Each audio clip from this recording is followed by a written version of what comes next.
What is the price of a good name? For Lady Seraphina Ainsworth, it was everything. She floated through the sterling grand ballroom, her future secured by a diamond ring and the promise of a lord's affection. But in high society, promises are as fragile as spun glass. In one devastating moment, she lost it all. Her engagement was shattered, her honor trampled, and her name became a whispered joke. They all laughed, the glittering lords and ladies who had toasted her health just hours before. But the laughter died in their throats when the ballroom doors opened, and he appeared. The man no one dared to cross, the ruthless Duke Alaric Blackwood. The air in the sterling grand ballroom was thick with the scent of hothouse roses and expensive perfume, a fragrant cloud that clung to the velvet curtains and danced in the warm glow of 1,000 candles. Chandeliers dripping with crystals like frozen tears cast a brilliant fractured light across the sea of elegantly dressed guests. It was the social event of the season, the annual Sterling Gala, and for Lady Seraphina Ainsworth, it was meant to be the pinnacle of her young life. Her gloved hand rested lightly on the arm of her fiancé, Lord Alistair Beaumont. He was everything a young woman of her standing was taught to desire: impossibly handsome, with hair the colour of spun gold, a smile that could charm a queen, and the heir to a respectable barony. Their engagement had been the talk of the ton for months, a seemingly perfect match between his family's rising influence and her family's ancient, if slightly tarnished, name. "You look breathtaking tonight, my dear Alistair," murmured his breath warm against her ear. His blue eyes, however, seemed to skim over her, already scanning the crowd for a more important acquaintance. That gown, the colour of a summer sky.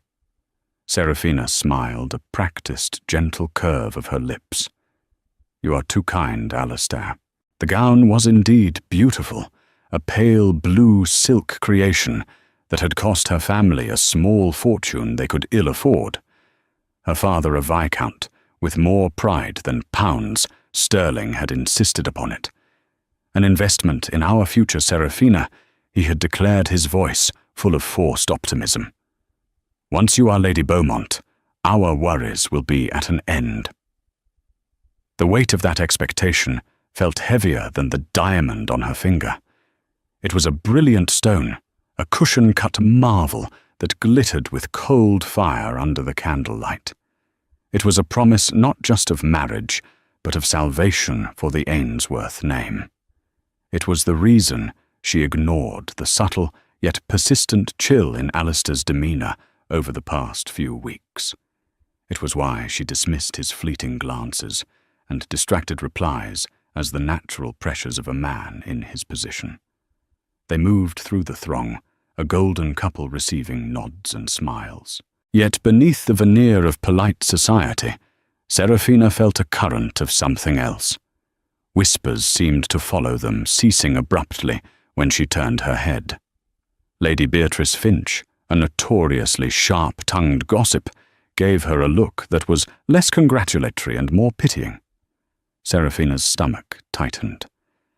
"Is that your father with Baron Beaumont?" she asked, trying to keep her voice light. She gestured with her fan toward a secluded alcove where the two older men stood in tense conversation. Her father's face was pale, his posture rigid, while Alistair's father, Baron Beaumont, looked imperious and unyielding. The Baron was a man carved from granite, his ambition legendary, and his methods often questioned. Alistair followed her gaze, and a muscle jumped in his jaw. "Just business, I imagine. Father is always about his business." He steered her pointedly in the opposite direction toward the refreshment table. "Champagne," before she could answer. A booming voice cut through the polite murmur of the room. Alistair, my boy, Baron Beaumont, strode toward them, his face a mask of false joviality that didn't quite reach his cold, calculating eyes. He clapped his son on the shoulder, his grip possessive. "There you are. I have someone you simply must meet." The Baron's gaze fell upon Seraphina, and for a fleeting moment she saw an undisguised flash of contempt. It was so potent, so dismissive, that it felt like a physical blow. He offered her a curt, dismissive nod before turning his full attention back to Alistair, effectively erasing her from the conversation. "Lord Rutherford has just arrived with his daughter Catherine," the Baron said, his voice low but firm. "The Rutherford fortune, Alistair. Think of it. Shipping textiles. They practically own half of Liverpool." Seraphina's blood ran cold. Catherine Rutherford. A mousy girl, but an heiress of unparalleled wealth. The whispers she'd heard all evening suddenly coalesced into a single terrifying thought. Alistair looked from his father to Seraphina, a flicker of something guilt, perhaps, or panic in his eyes. "Father, now is not the time. Now is precisely the time," the Baron countered, his voice a low growl. "The time to secure our family's future, not tie it to a name whose only asset is its history. We have discussed this. Discussed this," the words echoed in Seraphina's mind. The floor beneath her feet, once so solid, suddenly felt like treacherous ice. She looked at Alistair, her fiancé, the man who had sworn to love and protect her, and saw not a partner, but a puppet. His handsome face was a canvas of conflict, his loyalty to her warring with a lifetime of obedience to his father.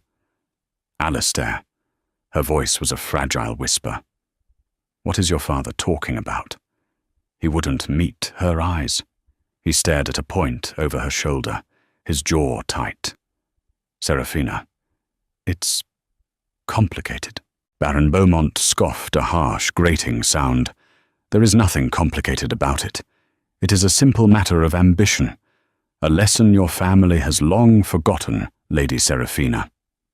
He then turned his expression, shifting back to one of public pleasantry, and raised his voice, commanding the attention of those nearby.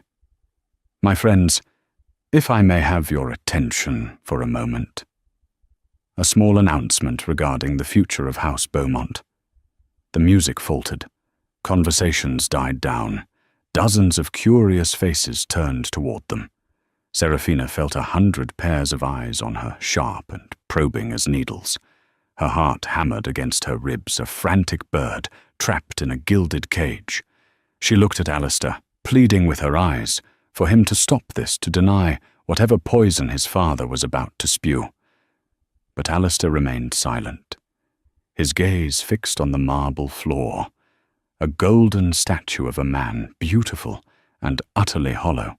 The diamond on her finger suddenly felt like a shackle, a cold, heavy lie. The perfect evening, the promise of a perfect life, was about to shatter into 1,000,000 pieces. The silence that fell over the ballroom was a heavy, suffocating blanket. It was a predator's silence, full of anticipation. Every eye was fixed on Baron Beaumont, whose smug expression revealed he was savoring the moment, the absolute power he wielded over so many lives in this single, calculated instant. Seraphina felt her own breath catch in her throat, a knot of ice forming in the pit of her stomach. Her father was still across the room, his face ashen, frozen in a tableau of helpless horror. He knew. He had known this was coming. "As many of you know," the Baron began, his voice resonating with false sincerity, "my son Alistair has been engaged to the lovely Lady Seraphina Ainsworth." He paused, letting the name hang in the air. A few polite, uncertain smiles flickered through the crowd. Seraphina's hand, still on Alistair's arm, began to tremble. Alistair did not move, did not even seem to breathe. "It has been a charming arrangement," the Baron continued, the word charming, laced with a dismissive poison. "A delightful dalliance for two young people.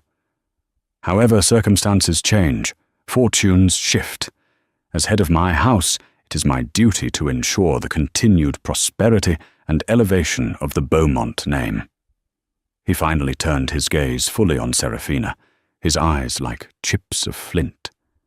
And in that regard, a new, more suitable alliance has presented itself. A collective gasp rippled through the room. The whispers started instantly, a sibilant hiss that slithered through the stunned silence. Serafina felt the blood drain from her face. This couldn't be happening. Not here. Not like this. A broken engagement was a scandal, a private shame to be handled with quiet letters and hushed meetings. A public dissolution at the Sterling Gala was an execution. "Alistair," she whispered again, her voice cracking. "Tell me he's wrong." Alistair finally looked at her. The guilt in his eyes was overshadowed by a pathetic, pleading weakness. He looked like a boy being chastised, not a man ending a betrothal. "Serafina, I am sorry. My father is right. It is for the best." "It is for the best." The 4 words were a slap, colder and crueler than any physical blow. They were the words of a coward, an excuse wrapped in the guise of logic. The diamond on her finger suddenly felt alien, a vulgar trinket from a life that was no longer hers. With numb fingers she began to pull it off. The Baron saw the movement and smiled a thin, triumphant slash of his lips. "It seems the lady understands. The engagement between House Beaumont and House Ainsworth is hereby dissolved." The ring came free. It was surprisingly light. She held it out to Alistair, her hand shaking so violently she was afraid she might drop it. He took it from her, his fingers brushing hers for a final cold time. He didn't look at her. He couldn't. And then the laughter started. It began as a quiet titter from Lady Beatrice Finch, a woman who thrived on the misfortunes of others. It was quickly picked up by another, then another, until a wave of cruel, mocking laughter washed over Serafina. It was the sound of vultures descending. They were laughing at her fallen state, at her family's failed ambition, at her public humiliation. Each peal of laughter was a stone cast a fresh wound. She was no longer Lady Serafina Ainsworth, the celebrated fiancée. She was a cautionary tale, a social pariah created in the space of a single heartbeat. Her vision blurred with unshed tears, the glittering chandeliers and smiling faces melting into a horrifying, distorted mosaic. She wanted to run, to flee the ballroom, and the hundreds of eyes that were dissecting her, but her feet felt as if they were nailed to the floor. She stood alone in a circle of scorn, Alistair and his father already turning away, moving toward the Rutherford family, who were watching with undisguised satisfaction. She was yesterday's news, a stepping stone, already submerged beneath the tide of their new ambitions. Her father began to push his way through the crowd, his face a mask of rage and shame, but he was too far away. She was utterly, terrifyingly alone. The laughter grew louder, more confident. Someone made a joke about the Ainsworths' last gamble. Another commented on the sad state of her sky-blue gown, now the color of her prospects. She closed her eyes, praying for the floor to swallow her whole. The humiliation was a physical entity, a crushing weight on her chest that made it impossible to breathe. This was it. This was her ruin. Her life in society was over. She would be the girl who was publicly discarded at the Sterling Gala. It was in that moment of absolute despair, when the laughter reached its crescendo, that a sudden, profound silence fell upon the room. It was not a gradual fading, but an abrupt cessation, as if a great bell had been struck, its single commanding note absorbing all other sounds. The laughter choked in people's throats. The whispers died. Serafina opened her eyes, confused by the sudden shift. Every head in the ballroom had turned not to her, but to the grand entrance. Standing there, framed by the enormous oak doors, was a figure who seemed to draw all the light and air in the room toward him. He was tall and broad-shouldered, dressed in immaculate black evening wear that stood in stark contrast to the colourful silks and velvets of the other men. His hair was as black as a raven's wing, and his face was a masterpiece of harsh, aristocratic angles. But it was his eyes that held the room captive. They were a pale, piercing grey, as cold and unforgiving as a winter storm. It was Duke Alaric Blackwood, the Shadow Duke, a man of immense, almost mythical wealth and power. A man who rarely attended social functions, and whose presence was always a sign of something momentous. He was ruthless in business, formidable in politics, and utterly terrifying to his enemies.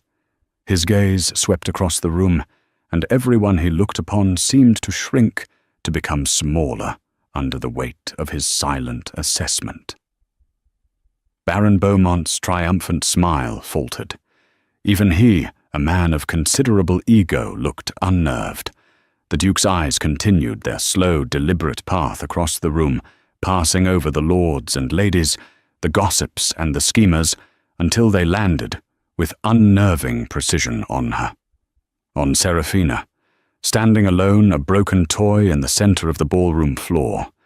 For a long, stretched moment, he simply looked at her. The silence was now absolute. No one dared to breathe. Then, with a slow, deliberate grace that was both elegant and predatory, Duke Alaric Blackwood began to walk toward her. Every step the Duke took was a thunderclap in the unnatural quiet of the ballroom. The sea of guests parted before him, as if by an invisible force, their mockery and scorn replaced by a palpable collective fear. He moved not like a man walking through a crowd, but like a wolf striding through a flock of sheep. His pale grey eyes never left Seraphina, and with each step he took, the cavernous room seemed to shrink until it contained only the two of them. Seraphina was frozen, a statue of disbelief and shock. The Duke of Blackwood was a legend, a phantom of the ruling class. Stories about him were whispered in hushed tones of rivals, financially ruined overnight, of political opponents who simply disappeared from public life, of a heart encased in ice.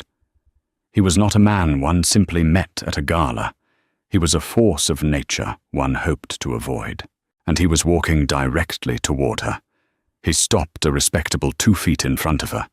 He was even taller up close, a towering presence that blocked out the rest of the world.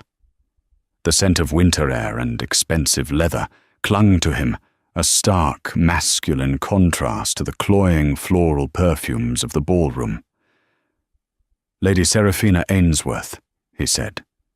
His voice was not loud, but it carried a low, resonant timbre that cut through the silence with absolute authority. It was the voice of a man accustomed to being obeyed without question. She could only manage a nod, her throat too tight for words. His gaze was intense, analytical.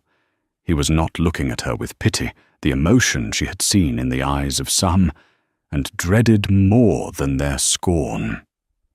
He was looking at her as if he were assessing a piece on a chessboard, calculating its value, its potential, its next move. His eyes flickered for a fraction of a second to the spot on her hand where Alistair's ring had been. He then turned his head slightly, his gaze sweeping over the crowd, and finally settling on Baron Beaumont, who had gone rigid with apprehension. Baron the Duke's voice was clipped sharp as a shard of ice. "I seem to have arrived at an inopportune moment. You were making an announcement." The Baron, who had commanded the room with such arrogance only moments before, now stammered like a schoolboy. Your Grace, an unexpected honor. I was simply clarifying a private family matter." Private Duke Blackwood's eyebrow arched with cynical disbelief. "It seemed rather public to me. You declared the engagement between your son and this lady to be dissolved. Is that correct?" "It is," the Baron said, puffing out his chest in a desperate attempt to reclaim some of his lost authority. "A business decision, you understand. For the betterment of my house, I see the Duke said softly. His eyes narrowed. You believe a Rutherford alliance is better for your house than an Ainsworth one. It was not a question. It was a statement of fact, demonstrating a chilling awareness of the room's undercurrents. You have weighed Lady Seraphina's worth, her family's honor, and your son's sworn vow, and you have found them lacking. The Baron paled. The Duke's words, spoken so calmly, stripped his actions bare, exposing the greedy, dishonorable truth for all to see. The crowd, which had been so eager to join in the Beaumonts' victory, now held its collective breath, sensing a shift in the balance of power. The Duke turned his attention back to Seraphina. The coldness in his eyes seemed to recede, slightly replaced by something unreadable, something that was neither warmth nor pity, but a kind of focused intensity. Lady Seraphina, he said, his voice dropping to a more personal, yet still commanding tone. The Baron is a poor judge of value. He took another step closer, closing the distance between them. A collective gasp went through the room. This was an unprecedented breach of decorum. He was standing too close, his attention too singular. He sees a tarnished name and an empty coffer. The Duke continued his voice, a low murmur meant for her alone, yet every person in the silent room strained to hear it. I see resilience. I see a lineage that predates his by 5 centuries. I see a woman of impeccable grace who has just been forced to endure a display of astounding vulgarity. Her heart, which had been beating a frantic, panicked rhythm, suddenly gave a single powerful thud. No one had ever spoken of her like that, with such stark, unequivocal validation. And then he did the unthinkable. Duke Alaric Blackwood, the most powerful and unapproachable man in the kingdom, went down on one knee before her. The room erupted in a symphony of shocked gasps. Women clutched their pearls, their fans frozen mid-flutter. Men stared their mouths agape. Baron Beaumont looked as if he might faint from sheer apoplexy. Alistair, his face a mask of white, took an involuntary step forward before freezing in place, utterly cowed. The Duke looked up at Seraphina, his fierce grey eyes holding hers captive. From his waistcoat, he produced a small black velvet box. He opened it. Inside, nestled on a bed of silk, was a ring. It was not a delicate diamond like the one Alistair had given her. This was a formidable piece of jewellery, a massive square-cut sapphire, the colour of the deepest midnight ocean, flanked by 2 severe ice-white diamonds. It was a ring of power, of history, of command. It was the signet ring of the Duchess of Blackwood. They laughed at your broken engagement, Lady Seraphina, he said, his voice clear and ringing with authority. Let them now bear witness to a new one. He held the ring up to her. My name holds more weight than the Baron's could ever hope to. My fortune could buy his barony 10 times over, and he would be none the wiser. My word is my bond, and it is never broken. He paused, his gaze unwavering. Marry me, Lady Seraphina Ainsworth. Become the Duchess of Blackwood. And we will show them all what true power looks like. The world had narrowed to the space between Seraphina and the kneeling Duke. The gasps of the ton, the furious, sputtering face of Baron Beaumont, the ghost-white shock on Alistair's features, it all faded into a distant, muted roar. All that existed was the formidable man before her, and the impossible, life-altering question hanging in the air. Her mind was a whirlwind. This was madness, utter, complete madness. She didn't know this man. She knew of him as everyone did. She knew the whispers of his ruthlessness, the tales of his cold, calculating nature. He was the darkness to Alistair's superficial light. Yet here he was, offering her a lifeline, so spectacular it was beyond the realm of fairy tales. He was offering her not just rescue, but elevation. He was offering her a crown. She looked from the Duke's intense, unblinking eyes to the ring. The sapphire seemed to absorb the candlelight, its dark heart holding secrets and power. It was everything Alistair's ring was not: bold, ancient, and utterly uncompromising. Her voice, when she finally found it, was a thin, reedy thing. "Your Grace, I don't understand. Understanding can come later," he replied, his voice low and steady, a rock in her sea of confusion. "What matters now is your answer. Will you allow your name to be dragged through the mud by this peacock?" He flickered a dismissive glance at Alistair. "Or will you attach it to mine?" The choice was stark, impossible. To refuse him would be to choose ruin. She would be an object of pity and scorn for the rest of her days. Her family would be devastated. To accept was to leap from a crumbling cliff into the arms of a stranger, a formidable, intimidating stranger whose motives were a complete mystery. She saw her father at the edge of the crowd, his face a maelstrom of shock, hope, and terror. She saw Alistair, his mouth opening and closing, silently, utterly stripped of his power, his fate now being decided by forces far beyond his control. And she saw Baron Beaumont, his face turning a dangerous shade of purple, his meticulously planned triumph turning to ash in his mouth. In their faces she found her answer. The humiliation she had felt moments before began to curdle, hardening into a cold, sharp anger. They had tried to break her. They had treated her as a commodity to be discarded. They had laughed. Duke Alaric Blackwood was not offering her love. She knew that. He was offering her an alliance, a weapon. He was offering her revenge. Slowly, deliberately, Seraphina extended her left hand. It trembled slightly, but her resolve was solidifying, turning from frightened jelly to hard steel. "Yes," she said, her voice gaining strength, echoing in the stunned silence. "Yes, Your Grace. I will." A slow, dangerous smile touched the Duke's lips. It did not reach his eyes, but it transformed his harsh features into something devastatingly handsome. He took her hand, his fingers warm and strong around hers, and slid the heavy, cool sapphire onto her finger. It was a perfect fit. He rose to his feet in one fluid, powerful motion, bringing her hand to his lips and pressing a firm, brief kiss to her knuckles.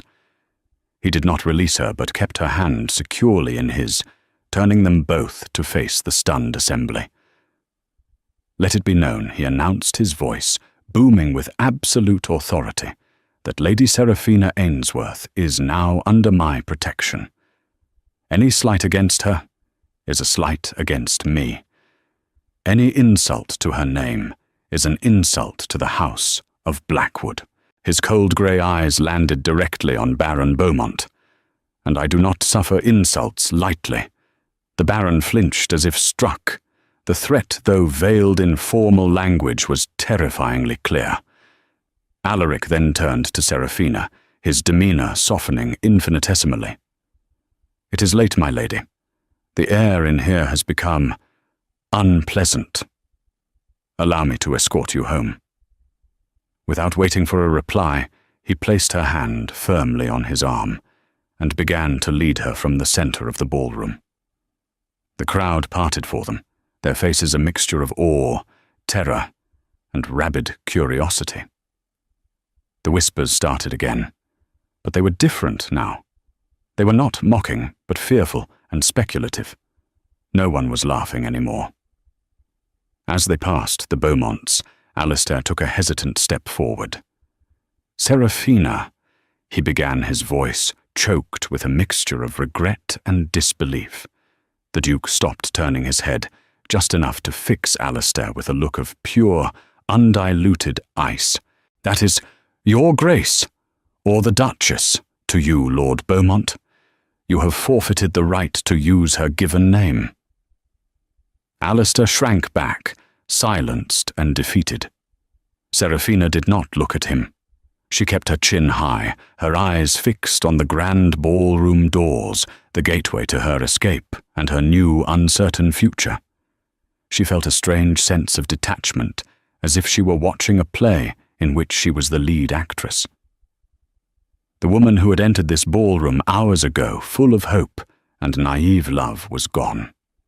In her place was someone else, someone harder, colder, and now inexplicably more powerful than she had ever dreamed. The Duke led her into the grand foyer, away from the prying eyes and suffocating atmosphere. The cool night air that drifted through the open doors was a welcome relief. He did not speak until they stood by the entrance, where his black, unmarked carriage awaited the Blackwood crest gleaming subtly in the lamplight. "My driver will take you home," he said, his voice returning to its formal, distant tone. "I will call upon your father in the morning to make the formal arrangements." She finally turned to face him, the enormity of what had just happened crashing down on her. Why, she asked, the single word encompassing 1,000 questions. Why her why this? What did he want? The Duke looked down at her, his expression unreadable in the flickering light. "Baron Beaumont and I have a long and complicated history. He believes in taking what is not his. Tonight he sought to discard something of value. I merely recovered it." The words were cold, calculated. He spoke of her as if she were a lost treasure, a strategic asset. There was no romance in his gesture, only purpose. And yet he had saved her. "You have my gratitude." "Your Grace," she said, her voice steady. "I do not want your gratitude." "Lady Serafina," he replied, his grey eyes intense. "I want your loyalty. This marriage will be a partnership, an alliance of houses. I will give you protection power and the means to see your enemies humbled. In return, I expect your complete and unwavering fidelity. Not to me as a husband, but to our shared goals. Can you give me that? It was a contract, not a proposal. A treaty between two sovereign nations." She looked at the heavy sapphire on her finger, then back at his unyielding face.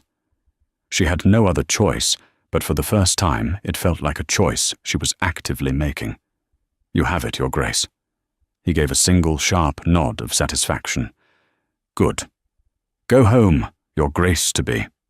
The real work begins tomorrow." The news of the Duke of Blackwood's impromptu engagement spread through London like wildfire. By dawn, every drawing room, every gentleman's club, and every lady's morning visit was consumed by it. The story was repeated, embellished and analysed from every conceivable angle. The public humiliation of Lady Serafina Ainsworth had been eclipsed by the sheer audacious power of the Duke's countermove. It was a masterstroke of social warfare, and the ton was both terrified and thrilled by it. At Beaumont House, the atmosphere was funereal. Baron Beaumont had flown into a rage the night before, smashing a priceless vase and roaring at his son for his weakness. Now a grim silence had settled over the breakfast table. The morning papers were laid out, the society pages filled with breathless accounts of the Sterling Gala. Alistair stared at a headline, "The Shadow Duke claims his Duchess." His appetite gone. "This is a catastrophe," the Baron finally hissed, throwing his napkin onto his plate. "He did this to spite me, to humiliate me." Alistair looked up, his face pale and drawn. "What history do you have with him, father? Why would he go to such lengths?" The Baron's face darkened. "That is none of your concern. All you need to know is that Alaric Blackwood is our enemy. He has been for years. He plays a long, vicious game, and this is his latest move." He slammed his fist on the table. "He has taken the girl we cast aside and turned her into a weapon to be used against us." He's made her the Duchess of Blackwood. She will have power, influence, access. She can ruin us. The irony was crushing. In trying to discard Serafina for her lack of influence, they had inadvertently handed her more power than they could have imagined. Catherine Rutherford and her Liverpool fortune suddenly seemed a paltry prize compared to the might of the Blackwood Duchy. Meanwhile, in the modest but respectable Ainsworth townhouse, a different kind of shock had taken hold. Serafina had not slept. She had spent the night by her window, the heavy sapphire on her finger, a constant, surreal presence. Her parents had vacillated between terror at her connection to the formidable Duke and elation at the sudden, unbelievable reversal of their fortunes. True to his word, precisely at 10 o'clock, the Duke's carriage arrived. It was not the ostentatious coach of a dandy, but a sleek, powerful vehicle, all black lacquer and polished silver, drawn by two perfectly matched black stallions. Duke Alaric Blackwood was shown into her father's study. The meeting was brief and brutally efficient. There was no negotiation. The Duke laid out his terms. He would settle all of the Ainsworth family's debts, restore their country estate, and provide Serafina with a personal fortune that would make her independently wealthy for life. The marriage contract was already drawn up by his solicitors. Her father, utterly overwhelmed, could only stammer his agreement. After the formalities were concluded, the Duke requested a private audience with his fiancée. They met in the family's small sunlit garden, a stark contrast to the shadowy ballroom where their fates had intertwined. "Your father has agreed to the terms," he said, without preamble, his hands clasped behind his back as he studied a rosebush. "You left him little choice," Serafina replied, her voice more defiant than she expected. He turned to her. A flicker of something, was it approval, in his eyes. "Choice is a luxury, Lady Serafina. You and I know that better than most. We are given moments, opportunities, and we must seize them or be crushed. And I was your opportunity," she stated, not as a question, but as a fact. An opportunity to strike at Baron Beaumont. Indeed, he admitted freely. The Baron built his fortune on the ruins of other men's lives. My father was one of them. Years ago, Beaumont used fraud and deceit to steal a significant parcel of land from my family, the Northwood Tract. It was not the most valuable of our holdings, but it was sentimentally important. My father challenged him, and Beaumont orchestrated a financial scandal that nearly ruined my family's name, if not our finances. The stress of it led to my father's early death.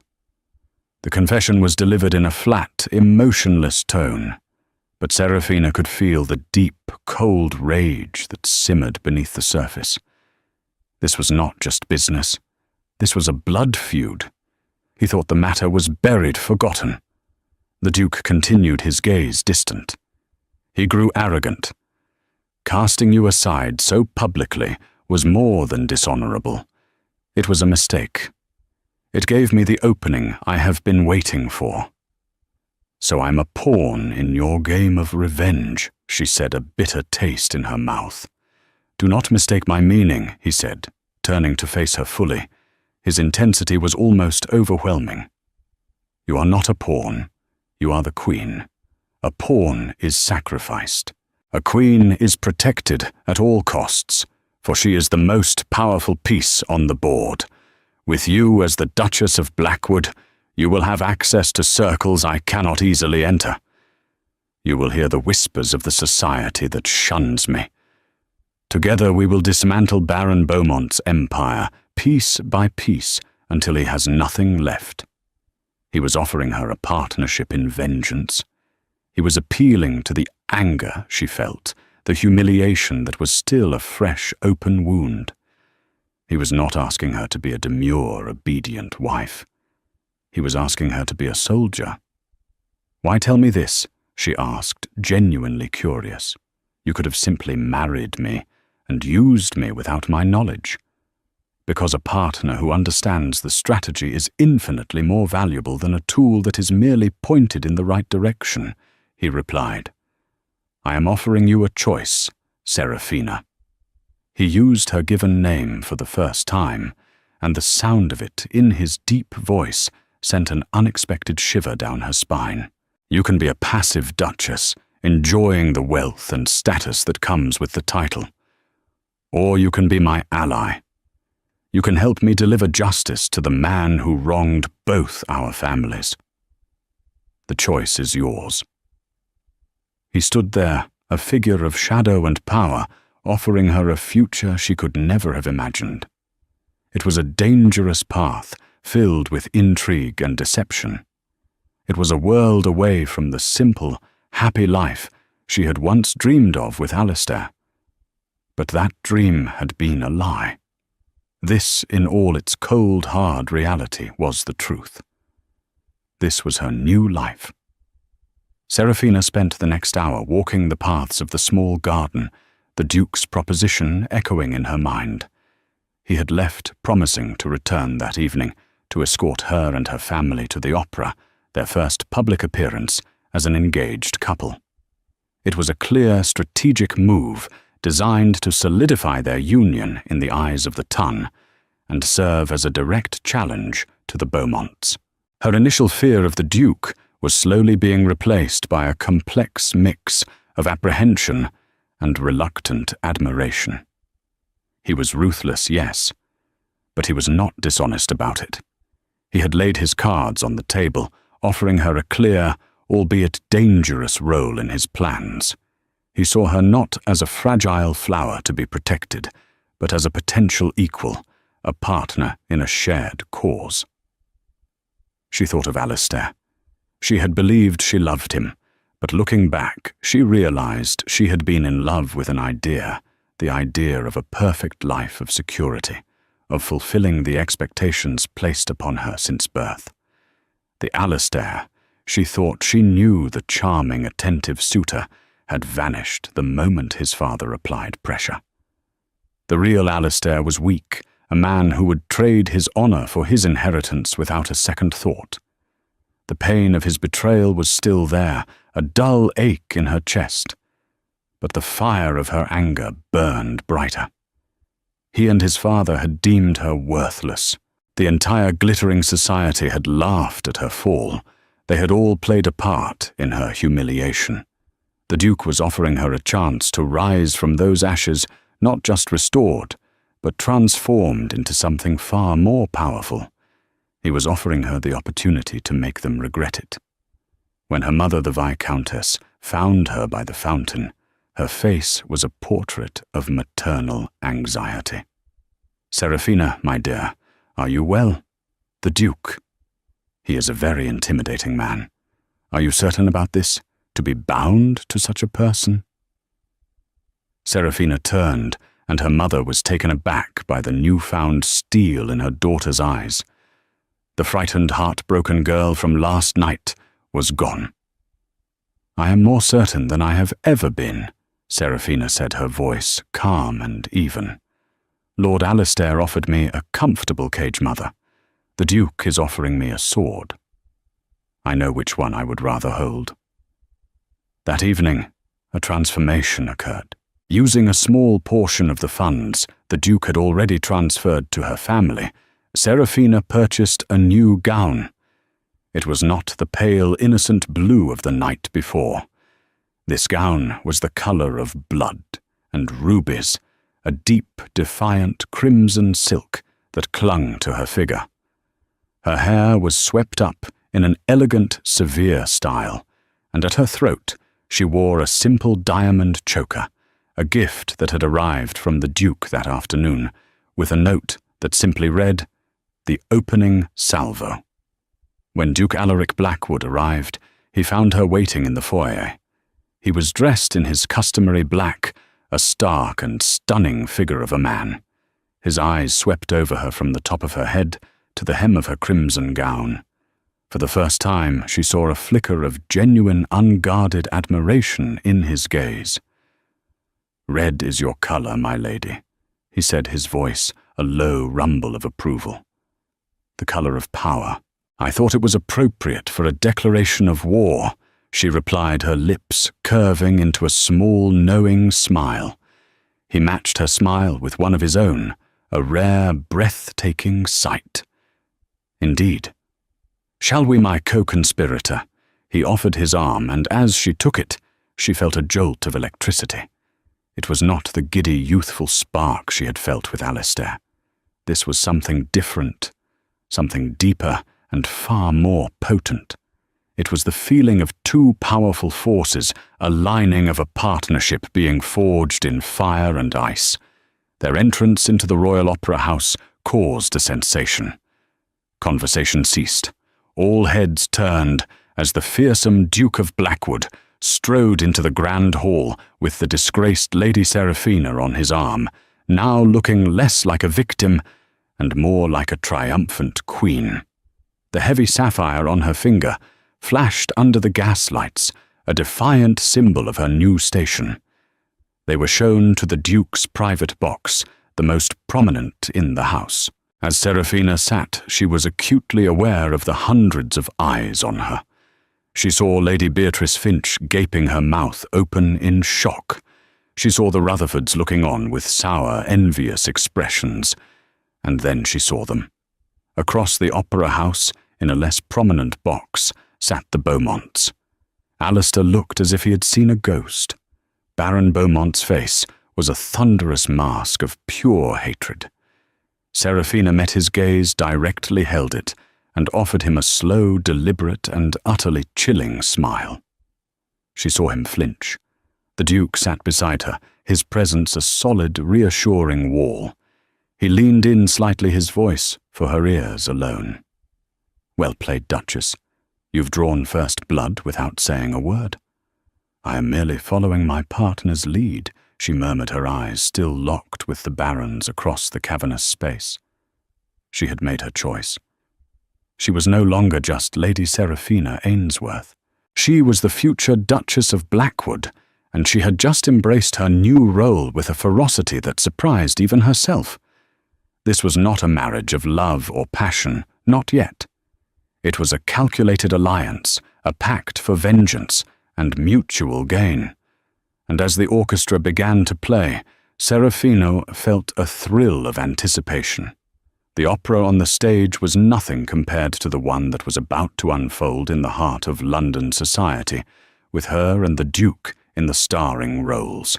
The week following the opera was a whirlwind of calculated maneuvers orchestrated by the Duke with Seraphina, now an active and willing participant. Their engagement was formally announced in the Times, a simple declarative statement that shook the foundations of the aristocracy. Wedding preparations began with breathtaking speed and efficiency, the Duke's staff descending upon the Ainsworth townhouse to manage every detail. Seraphina was fitted for a trousseau of gowns and jewels that would have made a princess envious. But beneath the surface of social preparations, their true work was beginning. The Duke's study at Blackwood Manor became their war room. It was a vast, intimidating space, lined with books from floor to ceiling, with a large mahogany desk and a fireplace that could roast an ox. Here, Alaric shed the persona of the cold, unapproachable Duke and became a focused, brilliant strategist. He laid out maps, financial ledgers, and stacks of documents for her. "Beaumont's power has 3 pillars," he explained one evening, tracing a line on a map of the county. "First, his land holdings, including the Northwood tract he stole from my family. Second, his investments primarily in the East India Company, which are leveraged against his land. And third, his social standing, which gives him the political influence to protect the other 2. And you intend to knock all 3 out from under him," Seraphina surmised, studying the documents with a keen eye. "Precisely," Alaric said. "And we will begin with the land. The original charter for the Northwood tract was never legally transferred. Beaumont holds a forgery. The original was rumoured to have been hidden by your great-grandmother, who was a close confidant of my grandmother the Duchess at the time. It's why my family always suspected The Ainsworths might have a clue to its whereabouts, and why Beaumont was so eager to form an alliance with you in the first place to secure his fraudulent claim through marriage. Suddenly it all clicked into place. The Beaumonts' initial interest in her wasn't about her name. It was a preemptive strike to bury a secret. And when the Rutherfords became available, he decided it was easier to discard me and hope the secret remained buried. His arrogance will be his undoing, Alaric said, his voice laced with grim satisfaction. My sources believe the charter's location is hidden in a cipher, something passed down through the female line of your family. A song, a poem, a piece of embroidery. Seraphina's mind raced. She thought back to her childhood, to rainy afternoons spent in her grandmother's sewing room. Her grandmother would hum old tunes while she stitched. There was one she was particularly fond of, a simple, strange little lullaby about a hunting lodge. Where the black woods meet the stone. Seraphina murmured the words coming back to her as if from a dream. Past the sleeping fox and hare. Find the hearth that holds no fire. My sweet treasure slumbers there. Alaric went still. His grey eyes, usually so controlled, widened with a sudden intense light. What did you just say? It's a lullaby. Seraphina explained, a thrill running through her. My grandmother used to sing it to me. She said her mother sang it to her. It was about an old abandoned hunting lodge on the edge of our old estate. The Ainsworth estate borders the Northwood tract. Where the black woods meet the stone, Alaric repeated, his voice low and urgent. He strode to the large county map on the wall. His finger traced the border between the two properties. The Blackwood estate borders the Ainsworth lands. There is an old stone wall that marks the boundary. A sleeping fox and hare. Those are crests on the old Ainsworth gateposts. And the hunting lodge? It burned down 50 years ago. All that remains is the foundation and the great stone hearth, the hearth that holds no fire. They stared at each other across the room, the air crackling with the electric thrill of discovery. This was it. This was the key. The first move in their grand, intricate game. We will ride out tomorrow at dawn. Alaric declared, his face set with a fierce, triumphant determination. Their alliance, born of humiliation and a desire for vengeance, had just borne its first fruit. It was no longer just a contract. It was a true partnership, a meeting of minds. As Seraphina looked at the ruthless Duke, she saw more than just a savior or a strategist. She saw a man whose wounded past mirrored her own, a man who understood the cold fire of a righteous grudge. She had entered the Sterling Gala as a lamb, ready for a quiet, comfortable life. She was now poised to become a wolf, and alongside the most dangerous wolf in the kingdom, she was ready to hunt. The game was afoot, and for the first time in her life, Seraphina felt the intoxicating thrill of holding the winning hand. So the stage is set for a battle that will shake the very foundations of high society. Lady Seraphina, once a victim of cruel laughter, now stands as a formidable player, armed with the power of the Blackwood name, and a secret that could bring her enemies to their knees. Her alliance with the ruthless Duke Alaric is more than a marriage of convenience. It's a pact forged in the fires of betrayal, a partnership poised to deliver a long-overdue reckoning. Their journey has just begun, and the path to justice is fraught with peril, intrigue, and a connection deeper than either of them ever expected. What other secrets lie buried in the past, and how far will they go to claim their victory? If you are captivated by Seraphina's transformation and the Duke's masterful gambit, please don't forget to hit the like button, share this story with a friend who loves drama and revenge, and subscribe to the channel for more tales of shocking twists and karmic justice. Your support means the world and ensures these stories continue. Thank you for listening.